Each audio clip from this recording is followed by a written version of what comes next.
어찌 재물로 정신을 괴롭히시고 쉽게 쏘이까 이렇게 얘기를 했는데 어찌 저는 재물로 정신을 괴롭히고 쉽게 쏘이까. 그래서 이것도 사대부로서의 면모가 드러나는데 여기서 나오는 이런 태도를 뭐냐면 안분주족 자신의 분수에 맞게끔 살겠다라고 얘기하는 거야. 욕심을 부리지 않는 사대부로서의 모습이다 얘기하는 거지. 자, 변씨가 백방으로 허생을 달려보았지만 끝내 어찌할 수가 없었다. 변씨는 그때부터 허생의 양식과 옷가지가 떨어질 만한 데를 헤아렸다가 자신이 직접 찾아와서 가져다 주었다. 그러면 허생도 훈연히 받아들였고 만약 조금이라도 많이 가져오면 언짢으면서 그녀는 어째서 내게 재앙을 안겨주려는 것이요 이렇게 얘기를 했는데 이런 거에 해당하는 거는 이제 뭐 과요불급 지나침은 모자람보다 못하다 라고 얘기하는 거고 술을 가지고 하면 더욱 기뻐하며 서로 취하도록 실컷 마시다. 이렇게 몇 년을 지내자 두 사람의 정분이 날로 두터워졌다. 어느 날 변씨가 조용한 틈을 타서 어떻게 5년 만에 100만금을 벌어들였는지 물어보았다. 허생이 대답하였다. 그것이 아주 알기 쉬운 일이요. 조선이라는 나라는 배가 외국으로 통하지 못하고 그래서 외국으로 통하지 못하고 해서는 비판하는 게 뭐냐면 이제 해외 무역에 대한 것들에 대해서 얘기를 하는 거야. 해외 무역의 가치에 대해서 얘기를 하는 거고. 그러니까 해외 무역을 해야 된다라고 얘기를 하는 거야. 무슨 얘기인지 알겠죠? 그러면서 또 수레가 나라는 다니지 못하기 때문에 이렇게 됐을 때 조선의 교통이 불편한 것들에 대해서 얘기를 하는 거야. 그래서 교통이 불편하다라는 얘기는 무슨 얘기냐면 도로가 따로 없고 산이 많기 때문에 그러면 뭐 장사를 하더라도 멀리까지 장사를 나갈 수가 없는 것들에 대해서 얘기를 하는 거야. 그 다음 해외 무역을 안 하고 모든 것이 이 안에서. 그래서 뒤에서 얘기하지. 모든 물품이 이 안에서 생산되고 이 안에서 소비됩니다. 이렇게 되는데 이걸 뭐라 그래? 말 그대로 자급자족이 되는 거야. 그럼 이런 경제 구조를 비판하는 거지. 자급자족이 돼버리면 더 많은 저기를 할 수가 없고 그렇게 되는 거니까. 대전천금이란 돈은 작은 돈으로 물건을 모두 사들일 수가 없지만 그러나 이를 열로 쪼개면 100금이 10개가 돼서 10가지 물건이나 충분히 살 수가 있겠죠. 물건의 단위가 가벼우면 불리기 쉽기 때문에 설령 한 가지 물건이 미친다 하더라도 나머지 9개 물건으로 재미를 볼 수가 있습니다. 이런 장사 방법으로 정상적으로 이익을 취하는 방법이고 작은 장사꾼이나 하는 수단이죠. 그래서 일반적으로 돈을 버는 방법에 대해서 얘기하는 거야. 그죠?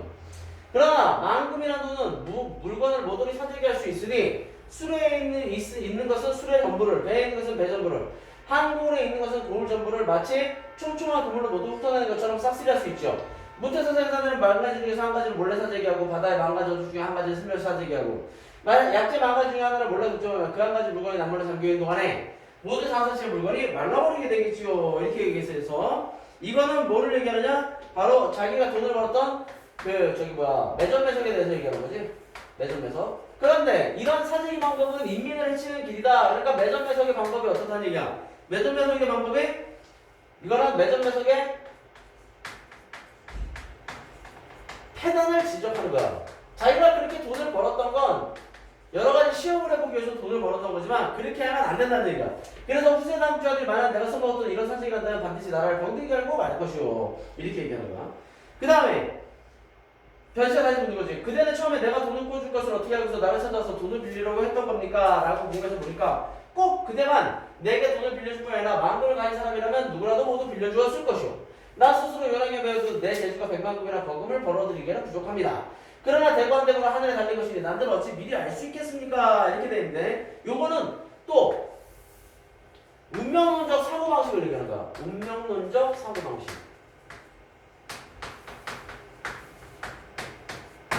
그러므로 나를 되게 활용하는 사람은 복이 있는 사람일 것이고 그 부자를 더 큰 부자로 만드는 것은 하늘이 명하는 것이지요. 그러니 돈을 빌려주지 않을 수 있겠습니까? 그러니까 어떻게 됐든 누구든 돈을 다 빌려줬을 거야. 아마 이렇게 얘기하는 거야. 만금을 얻고 나서는 그 사람의 복에 의지해서 장사를 했기 때문에 하나님마다 성공을 했던 겁니다. 만약 내가 내 돈을 가지고 사사로이 뭔가를 하려고 했다면 그 성패는 역시 알 수 없었겠지요. 그러니까 개인적인 이익을 위해서 장사를 한 건 아니야. 이렇게 얘기하는 거야. 자, 시방 사대부들이 남한산성에서 오락회에게 당했던 치욕을 씻어내려고 이렇게 얘기했는데 요거 병자호란이죠. 병자호란을 얘기하는 거예요. 씻어내려고 하니 지금이야말로 뜯은 선비들 팔을 걸치고 걷어붙이고 지혜를 떨쳐볼 때입니다. 그런데 씻어내려고 한다라는 게 뭐냐면 북벌계획을 얘기하는 거예요. 북벌계획. 아마 한국 사업 할 거야. 한국 사업도. 한국 사업에서 하지. 하지. 뭐하니 한국 사업. 그것도 그냥 입에 써먹습니다. 근데 여기 이제 북벌계획이 조선시대 때 여기에 왕이 병자호란에 왕이 누구냐면 인조야, 인조. 그리고 인조가 그 삼전도에서 머리를 조아리면서 절을 했고 청나라 황제한테. 그러면서 치욕을 그걸 병정을 하려고 씻어내려고 하니 그렇게 되는데 그의 아들이었던 소현세자가 죽고 소현세자의 동생 둘째 아들이었던 복림대군이 왕이 되는데 그 왕이 효종이야. 근데 복림대군은 저 병자호란이 끝나고 나서 청나라에 볼모로 붙잡혀가서 지냈다가 돌아왔단 말이야. 그래서 청나라에 대한 그 말하자면 복수심이 가득했는데 왕이 되고 나서 북벌 계획을 세운 거야.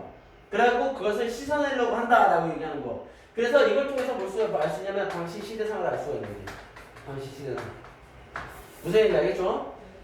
자, 당시에는 그런 재주를 가지고 어찌 그렇게 어둠에 파묻혀서 일생을 마치려고 합니까? 그러니까 자고로 어둠에 파묻혔던 분이 어디 한두 분이었어. 졸수의 조성기 같은 분, 그래서 숙종대 학자다 이렇게 얘기잖아. 그리고 무슨 얘기냐면 당시 시대상이라고 그러는데 그렇다고 이때가 아니야.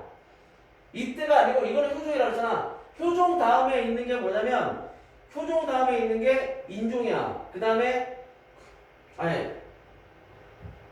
그러니까 이제 광해군, 그 다음에 광해군을 몰아내고 인조 반정, 그 다음에 효종, 그 다음에 현종. 현종 다음에 숙종이야. 그러니까 이거 사실은 지금 작가가 글 쓰는 것보다 훨씬 앞서 있었던 일이잖아. 그러니까 그런 양반들의 그 당시에 북벌계획을 했던 것들 이런 것들에 대한 허랑함에 대해서 비판을 하는 거라고 보면 돼. 당시가 효종의 북벌계획이 있던 시절은 아니야. 알겠지? 자, 졸수제 조성기 같은 분들은 적국의 사신으로 보낼 만한 인물이었고만 평생 벼슬 없이 배전발이와 시제 늙어 죽었고 방교 이용호 같은 분은 군량미를 조달하는 능력이 있었건만 바다 한기 중에서 일생을 배회하였습니다. 지금 나라의 정치를 도맡다는 인물들을 알만하지 않습니까? 이렇게 되는데 여기서는 무능력한 그래서 앞에서 이 인물들에 대한 예를 가지고 뭐를 얘기하느냐 말 그대로 나라에 대한 걸 비판하는 거야. 무능력한 정치에 대해서 비판하는 거야.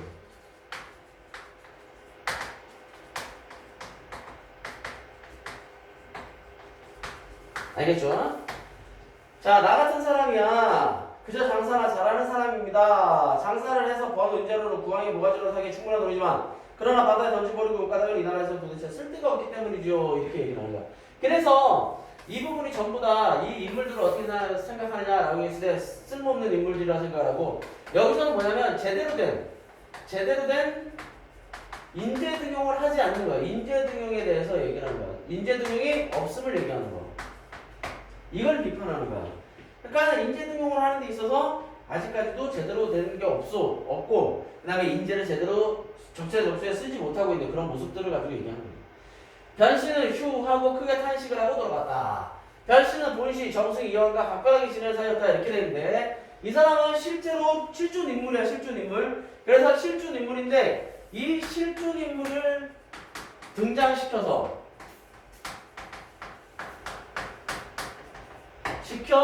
그래서 이제 사실성 그 다음에 신뢰성을 획득한다라고 보통 얘기를 하는 거예요. 알겠죠? 실존인물을 등장시켜서 사실성이나 신뢰성을 획득하는 거예요. 알겠죠? 그 다음에 이 공은 당시 어영청 대장으로 있었는데 언젠가 변씨와 이야기를 하다가 지금 여왕이나 일반 민가에 혹시 쓸만한 재주가 있어 대사를 함께 도모하는 인물이 있는가를 본 적이 있었다. 변씨가 허생의 이야기를 하였더니 이공은 깜짝 놀라며 물었다. 기이한 이로세 정말 그런 인물이 있단 말입니까? 그래 이름은 뭐라고 부른답니까? 소인이 그와 3년을 함께 지냈으나 여태껏 이름도 모르고 있답니다. 그이는 필시 이인일 걸세. 자네와 같이 가보도록 하세. 그래서 밤중에 이대장 아랫사람을 물리치고 변씨와 둘이 걸어서 허생의 집에 당도하였다. 변씨는 이공을 문 밖에서 기다리게 하고 혼자 먼저 들어가서 허생을 만나보고 이곳에 찾아온 연유를 이야기했다. 허생은 진진 못 들은 척하며 그만 자네가 차고 술병이나 이리 풀어놓으시게. 그래서 이거는 뭐에 대해서? 북벌론에 대한 반감이에요. 북벌론에 대한 반감. 그런데 이런 북벌론에 대한 반감을 가지는 이유가 뭐냐면 아까도 얘기했지만 병자호란 때 인조가 삼전도에 치욕을 당했잖아. 그지? 얘가 이제 말하자면 그걸 당한 사람이야 직접 인조가. 그리고 나서 인조의 아들이었던 소현세자하고 그 다음에 복림대군이 있는데 이 소현세자하고 복림대군이 둘 다 볼모로 끌려가 청나라에. 알겠죠? 그런데 소현세자니까 이 소현세자가 말 그대로 이 인조의 뒤를 이어서 왕이 되는 사람이잖아. 근데 소현세자하고 복림대군이 각각 볼모로 청나라에 인질로 끌려가고 가졌던 생각이 달라. 실제로 소현세자는 가서 거기에 있는 청나라의 그 유명한 사람이나 지식이 높은 사람들과 친하게 지내면서 거기서 장사를 하면서 돈을 많이 벌기도 했어.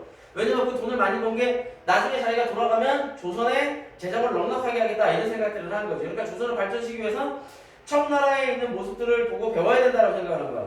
그래서 소현세자가 우리나라에서 안경을 제일 처음에 들고 온 사람이 소현세자라고 부른대.